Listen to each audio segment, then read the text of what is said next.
భారతీయులకు Russia good news చెప్పింది. ఇక వీసా అవసరం లేకుండానే ఇండియన్స్ రష్యాలో పర్యటించవచ్చు. 2025లో ఈ నూతన విధానం అమల్లోకి రానుంది. రష్యాలో పర్యటిస్తున్న భారతీయుల సంఖ్య పెరుగుతూ ఉండడంతో అక్కడ ప్రభుత్వం వీసా ఫ్రీ సౌకర్యాన్ని కలిగించనుంది. బృందాలుగా వచ్చే భారతీయుల విషయంలో వీసా నిబంధనలను సడలించాలని జూన్ నెలలో భారత్ రష్యాలు ఒక అంగీకారానికి వచ్చాయి.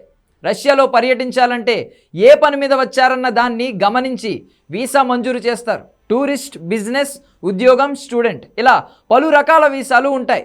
ప్రస్తుతం వీటి మంజూరుకు చాలా సమయం పడుతోంది. అయితే గత ఏడాది ఆగస్టు నుంచి భారతీయ పర్యాటకులకు ఏకీకృత ఈ వీసాని అమలు చేస్తున్నారు. వచ్చే పని ఏదన్న దానితో సంబంధం లేకుండా యుఏఈ ఉంటే అన్నింటికీ చెల్లుబాటయ్యేలా నిబంధనలు సరళీకరించారు. ఈ సౌకర్యాన్ని 55 దేశాలకు వర్తింపజేసింది. ఆ జాబితాలో ప్రస్తుతం భారత్ కూడా చేరింది. చైనా, ఇరాన్ దేశాల పౌరులకు వీసా ఫ్రీ విధానాన్ని అమలు చేస్తూ ఉండగా ఇకపై భారత్కు కూడా అదే సౌకర్యం కలగనుంది. యుఈవీల కోసం రష్యా రాయబార కాన్సులేట్ కార్యాలయాలకు ఆన్లైన్లో మాత్రమే దరఖాస్తు చేయాల్సి ఉంటుంది.